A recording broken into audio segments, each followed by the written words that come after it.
안녕하세요 여러분, 유학트리 박원장입니다.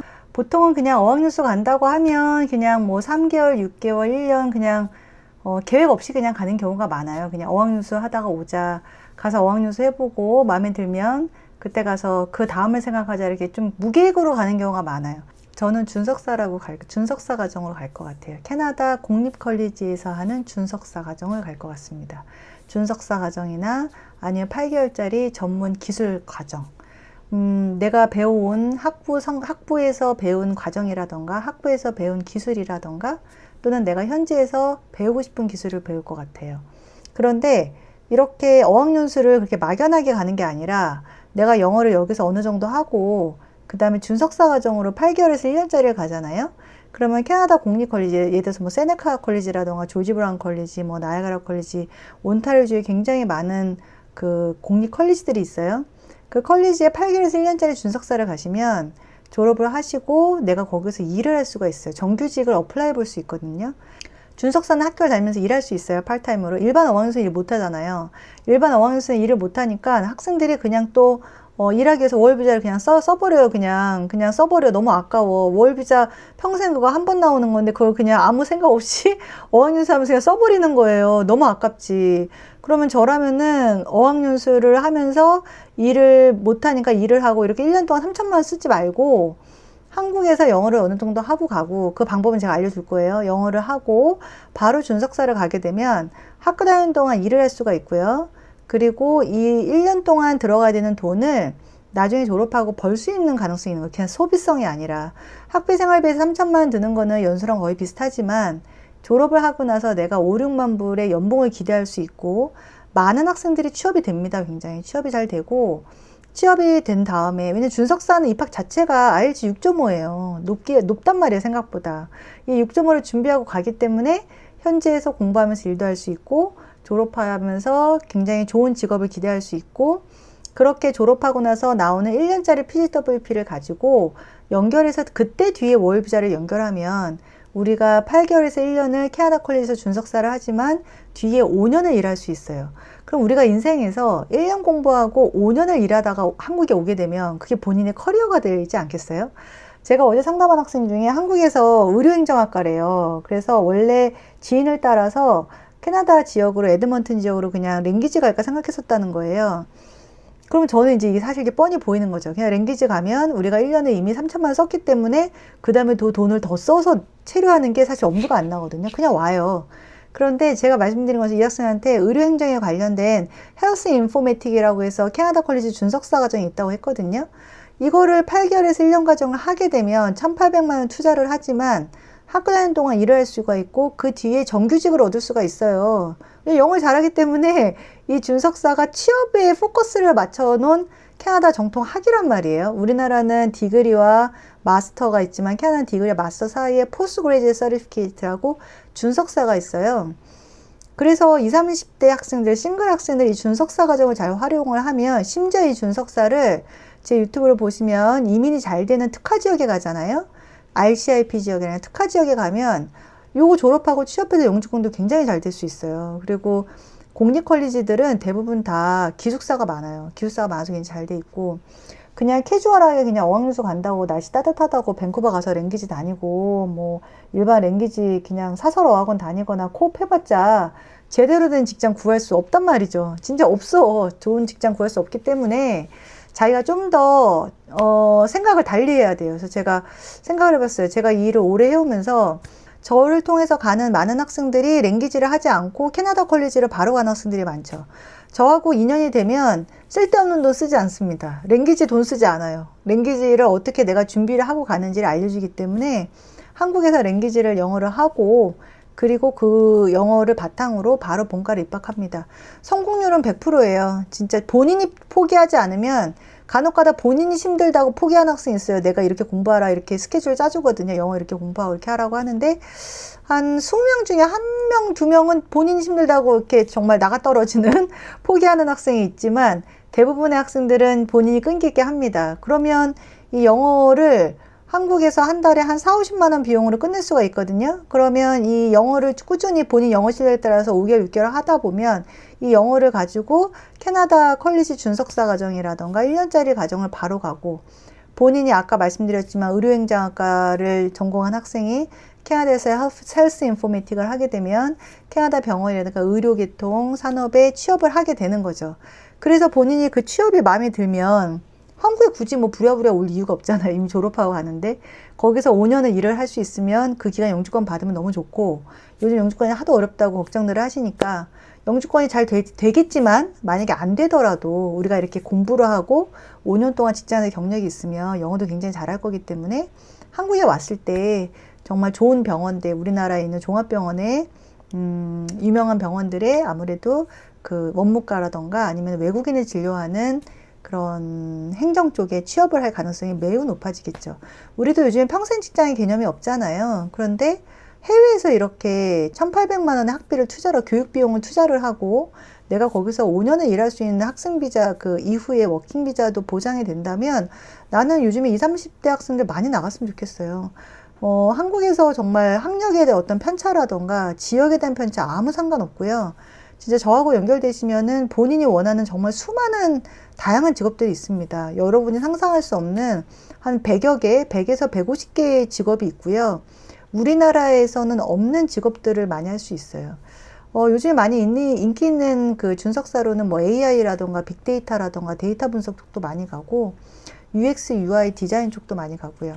처음에 1,800만 원, 1,700만 원 공립컬리지 투자하는 걸 아까워하는 학생들이 있는데 절대 아까워하지 마시고 요거를 뒤에 내가 투자한 학비를 뒤에 내가 확보를 한다고 생각을 하면 좋을 것 같아요. 캐나다에서 공부하는 이 학위가 인정이 되고 2년만 있다 오더라도 일반 어학연수 하면은 1년에 학비 예를 들어서 뭐 900만 원, 1000만 원, 1200만 원 들잖아요. 그런데 준석사가 1년에 1800만 원 정도 하니까 졸업하고 1년 취업비자 나오니까 2년 동안 1800만 원 내고 내가 2년 동안 일하면서 있는 거기 때문에 앞에 1800만 원에 대한 비용을 뽑아내요. 그리고 뒤에 월비자를 연결할 수 있기 때문에 그 직장을 계속 연결할 수 있잖아요. 그래서 5년 동안 일하다가 올 수 있기 때문에 부모님한테 더 이상 손을 벌리지 않은 거죠. 부모님 입장에서도 얘야 내가 너 1800만 원만 내줄 테니까 학비만 대줄 테니까 나머지 생활비 처음에 3개월은 내가 내줄 테니까 그 다음에 네가 벌면서 써라 이렇게 하셔도 되는 거고, 충분히 아이들 그렇게 그 적극적으로 좀 뭔가 진취적으로 캐나다에서 내가 하고 싶은 공부도 하면서 커리어를 연결해서 가면 굉장히 좋을 것 같아요. 요즘에는 준석사를 통해서 영주권 받는 루트도 제가 알려드리고요. 학생들 중에 처음에 좀 약간 시골 쪽, 중소도시 쪽 가서 먼저 영주권을 받고 그 다음에 대도시로 오는 경우도 많아요. 왜냐면 대도시는 경험은 할 수 있지만 사실 영주권은 어려워요. 요즘에 밴쿠버, 토론토는 정말 영주권 어렵고요. 그냥 경험만 하다 오는 건데, 또 학생들 중에는 또 밴쿠버, 토론토에서 공부를 하다가 제가 용기를 내라고 해서 그 이후에 지방 쪽으로 가는 학생들도 있는데, 그것도 혼자 가려면 어려워요. 잘 안 옮기려고 그래, 애들이 진짜. 친구들이 사귀기 때문에. 그래서 처음부터 저는 영주권을 먼저 받는 게 굉장히 중요합니다. 그러면 지방에서 공부를 하더라도 정말 의료계통이라던가 헬스 계열 같은 경우에는 지방에서 공부를 해도 다시 밴쿠버, 토론토로 왔을 때 인정되는 자격증이 돼, 국가 자격증이 되기 때문에 상관이 없단 말이죠. 그래서 지방 쪽으로 먼저 가서 영주권을 받고 손 편하게, 마음 편하게, 속 편하게 이렇게 다운타운 쪽으로 오는 경우도 있고요. 그래서 저는 랭귀지에는 별로 이렇게 큰 돈을 쓰지 않으셨으면 좋겠어요. 2030 학생들, 젊은 학생들은. 뭐 엄마들이야 자녀 무상 교육 하셔야 되니까 아이들 케어할 시간이 확보돼야 돼서 랭귀지를 하셔서 자녀 무상 교육을 하시지만, 저는 20, 30대 학생들 특별한 어학연수 알아보고 계신 분들, 원장님 나는 정말 캐나다 한 1년에서 5년 정도 잘하면 있고 싶어요. 이번에 가서 내가 취업되면 나는 좀 있고 싶어. 이런 학생들 많이 연락 주면 좋겠어요. 진짜. 한 전문대학 막 졸업한 학생들, 그리고 상여자대학교 졸업한 학생들 연락 주시면은, 내가 여기서 취업 너무 어렵잖아, 한국에서. 요즘 너무 취업 어려운데, 한국에 정말 치열하게 취업에 막 골치 썩이지 말고, 내가 캐나다 가서 이거를 1,800만 원 투자해서 준석사를 공부를 하면 취업 정말 잘 돼요. 한 80% 이상 취업되고요. 그거는 내가 학생을 보면 알 수 있어요. 어느 정도 알 수 있고, 이 학생하고 통화도 해보고, 가기 전에 제가 영어도 공부시켜주고, 영어 공부하는 방법 가이드 해주거든요. 한 학생은 얼마 전에 그랬어요. 그 학생은 남학생인데, 부모님이 너 이렇게 공부 열심히 하는 거 처음 봤다. 왜냐면 제가 공부를 어드바이스 해주는 게 매일 3시간에서 4시간 본인의 시간을 투자를 해야 되거든요. 그래서 매일 월화수목금 열심히 해야지만 이게 영어가 늘어서 여기서 어학연수를 하고 준비를 하고 랭귀지 없이 그냥 바로 본과로 입학하는 거기 때문에 본인의 비용을 어학연수를 줄이고, 어느 유학원에 상담하셔도 랭귀지 준비해서 오라고 하고 영어 안 되면 영어부터 하자고 하지, 저처럼 한국에서 나가기 전에 6개월에서 1년의 준비 기간을 주고 영어를 같이 준비해주는 유학원 많지 않아요. 진짜 거의 없다고 저는 생각하는데요. 왜냐하면 이 영어 공부를 하다 보면 학생들이 정말 한국 사람을 못 만났다고 그러거든요. 제가 공부하게 하는 스타일이 캐나다식 영어를 공부를 하게 가르치기 때문에 한국식 영어로는 사실 한계가 있어요. 우리가 토익 800이 넘어도 스피킹이 잘 안 되고, IELTS 5.5까지는 어떻게든 하지만 5.5에서 6.0이 잘 안 되거든요. 준석사는 6.5가 돼야 된단 말이에요. 그래서 이게 랭귀지를 캐나다에서 하지 않고서는 한국에서 이 점수 따는 게 어렵기 때문에 그걸 제가 한국에서 어떻게 공부를 하고 입학할 수 있는지를 도와드리고 있고, 앞으로는 이렇게 캐나다 준석사를 통해서 전문직으로 가는 거를 좀 기수별로 좀 제가 뽑으면 어떨까 하는 생각이 들어요. 지금 올해는 9월은 좀 많이 빠듯하고요. 내년 1월 학기 지금 뽑고 있거든요. 이 학생들 많이 지원했으면 좋겠습니다. 내년 1월에 가는 거를 지금부터 랭귀지를 5, 6개월을 한국에서 준비를 하고 내년 1월이나 5월 준석사 갈 수 있어요. 경영, 기술, 헬스 계열, 건축 계열 많은 분야가 있습니다. 자기하고 상상할 수 없는, 이거 정말 배워오면 한국에서 정말 취업 잘 되겠는데요. 이거 공부하면 캐나다 가서 이거 원장쌤 말대로 공부하고 나서 5년 일하고 오면 뭐든 못하겠어요. 거기서 계속 있어도 되고 그렇잖아요, 우리가. 그래서 해외에서 6년 있으면 얼마나 영어를 잘하게 되겠어요. 단순 어학연수가 아닌데. 그래서 저는 랭귀지에는 돈 쓰지 않았으면 좋겠어요. 많은 유튜브도 그렇고 동영상도 그렇고 블로그도 그렇고 아직까지도 사설어학원 뭐 홍보하는 유학원도 참 많은데, 사설어학원이 나쁜 건 아니지만 거기에 경기가 어렵고 요즘에 돈이 많이 쪼들리는 분들 많은데 어학연수에 돈 쓰기에는 너무 아까운 것 같아.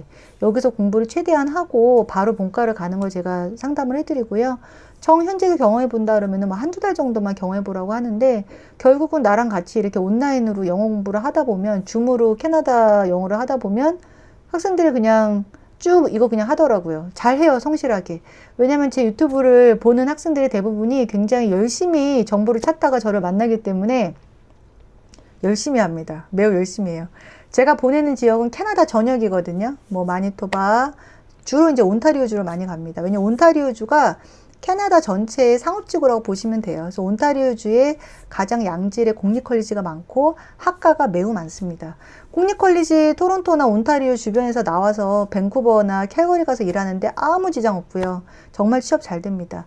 많은 캐나다의 타주에 있는 학생들도 다 온타리오주 가서 공립컬리지 가서 공부해요. 그리고 내년 1월 학기는 장학금이 많습니다, 여러분. 장학금 2,000불 혜택이 있는 학교들이 많기 때문에 요거 저한테 연락 주시면 지금 연간 학비 18,000불에서 1,600만 원으로 항공권은 나오는 거죠. 그러니까 뭐 장학금이 항공권 받아간다고 생각하시면 될 것 같습니다. 오늘 도움 되셨나요? 캐나다 준석사로 학생들이 지원하고 있는데 더 많은 분들이 지원했으면 좋겠고, 이 학생들 이제 졸업할 때쯤이면 내년 하반기쯤이면 제가 캐나다 날아가서 이 학생들이랑 취업한 경험담 유튜브도 찍고 이렇게 하는 게 저의 소망입니다. 여러분 많이 문의 주시고요. 20대, 30대 학생분들 정말 진취적으로 캐나다에서의 취업에 도전하셨으면 좋겠습니다. 감사합니다.